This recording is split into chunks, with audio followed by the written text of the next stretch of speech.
लेकिन गुरु आज भी हैं। कितना बदल जाता है इंसान सरकार में आने के पहले और सरकार में आने के बाद।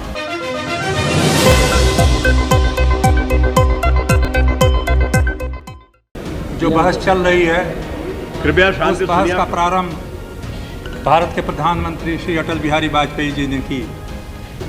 जो भाषण उन्होंने दिया, उनसे असहमत होते हुए भी मैं ये कहना चाहूँगा, उनके भाषण में देश के भविष्य के बारे में चिंता थी। उन्होंने हमारी चुनौतियों को समझने का प्रयास किया था। उन्होंने देश को एक दिशा में ले जाने के लिए हमें संकेत दिया था। ये बात दूसरी है कि उसके बारे में विभिन्न विचार हों और मेरे विचार उनसे सहमत नहीं हैं, लेकिन गुरु आज भी हैं। लेकिन उसके बाद जो बहस हो रही है, मुझे ऐसा लगता है कि उनके निवेदन का कोई असर इस सदन पर नहीं पड़ा।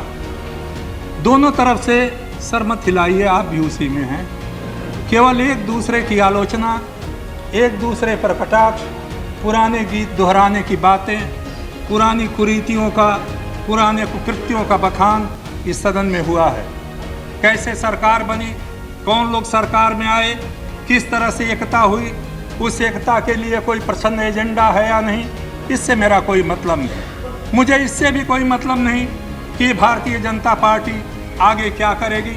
भारतीय जनता पार्टी के बारे में मेरे विचार मैंने एक बार नहीं अनेक बार कहे हैं। हमारे इन मित्रों में से बहुतों को आशा रही होगी, हमें तो कोई आशा नहीं थी कि भारतीय जनता पार्टी अचानक ही बदल जाएगी। चाहे जो कुछ भी आप कहें, आप बदलने के लिए स्वतंत्र नहीं हैं, क्योंकि भारतीय जनता पार्टी संघ परिवार का एक सदस्य है और भारतीय जनता पार्टी ये जानती है कि राष्ट्रीय स्वयंसेवक संघ से हमारा जितना भी विरोध हो, वो संगठित, निष्ठावान, संकल्प वाले नवयुवकों का एक संगठन है। मैं जब ये बात आज नहीं कह रहा हूँ, आज से बरसों पहले हमारे बहुत मित्रों ने इसके लिए आलोचना की। जब उन्होंने कहा स्वदेशी का आंदोलन चलाएंगे, तो हमने कहा मैं उनका साथ दूंगा। हमारे मित्र मुरली मनोहर जोशी जी आज जो स्वदेशी की परिभाषा कर रहे थे, मैं सोच रहा था कितना बदल जाता है इंसान सरकार में आने के पहले और सरकार में आने के बाद। मैं आपसे ये कहना चाहूँगा कि बदलेगा तो नहीं, भारतीय जनता पार्टी बदलेगी नहीं और बदलनी भी नहीं चाहिए, आपसे आशा भी नहीं है। लेकिन जब सरकार चला रहे हैं, जब प्रधानमंत्री जी ये कह रहे हैं कि हमको सहमति का रास्ता अपनाना ढूंढना चाहिए, मिल कर के काम करना चाहिए, तो मैं कुछ सवाल आपके सामने रखना चाहूँगा। समझौते क्या हुए, किसके कितने मंत्री होंगे, ये बातें अलग की हैं। मंत्री आते हैं चले जाते हैं, प्रधानमंत्री आएंगे चले जाएंगे, ये देश रहेगा। लेकिन कुछ बुनियादी सवालों पर मैं प्रधानमंत्री जी से ज़रूर चाहूँगा कि इस देश के बारे में आप हमें बताएं कि किस रास्ते पर इस देश को ले जाना चाहते हैं। क्या सहमति का रास्ता उस तरीके से बनेगा जो तरीका आपने अपनाया है आज तक पिछले 20 दिनों में? क्या ये आप समझते हैं कि विरोधी पार्टियां आपके बहुमत पा जाने से आपके पीछे लग जाएंगी? क्या आप समझते हैं कि विरोधी पार्टियां आपका विरोध करना छोड़ देंगी? मैंने पिछली बार एक बात कही थी, उससे आपके लोग बहुत नाराज़ हुए थे।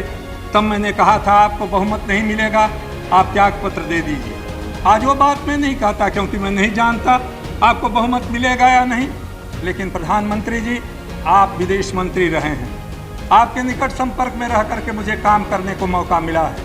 मैं ऐसे आपसे जानना चाहता हूं, भारत के प्रधानमंत्री जो संयोग से विदेश मंत्री हैं, क्या आप चीन के बारे में अपनी नीतियां बदलने वाले हैं? क्या तिब्बत के ऊपर भारत का दृष्टिकोण बदला है? और यदि नहीं बदला है, तो आपकी कैबिनेट का, मंत्रिमंडल का एक सदस्य अगर इन सवालों पर जवाब एक बयान देता है, तो आपकी उस पर क्या प्रतिक्रिया है? क्या देश को चलाने का ये रास्ता है? क्या देश इस रास्ते पर चलेगा? क्या कोई संसदीय जनतंत्र चलाने में कैबिनेट की, मंत्रिमंडल की संयुक्त जिम्मेदारी होती है या नहीं है?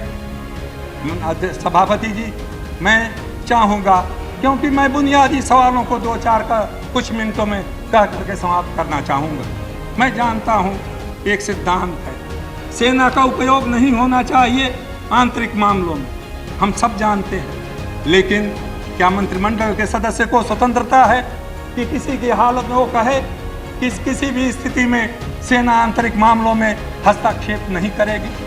अगर सेना में ही विद्रोह हो जाए, और मैं कल्पना नहीं कर रहा हूँ, 1984 में जब हुआ था एक समय, आपके मंत्रिमंडल के एक सदस्य ने बयान दिया है, अखबारों में मैंने पढ़ा है, मैं नहीं जानता, तो उस समय कौन जाएगा? कोई वॉलंटियर कोर जाएगा वहाँ पर?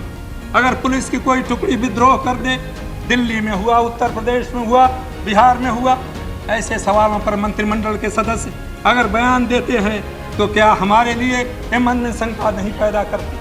क्या हमारे मन में नहीं लगता कि ये सरकार किसी भी हालत में देश को चलाने के लिए न गंभीर कदम उठा सकती है, न इसमें कोई मानसिकता है, सिवाय इसके कि ये सरकार किसी तरह से कुर्सियों पर बैठा रहना चाहती है। भविष्य के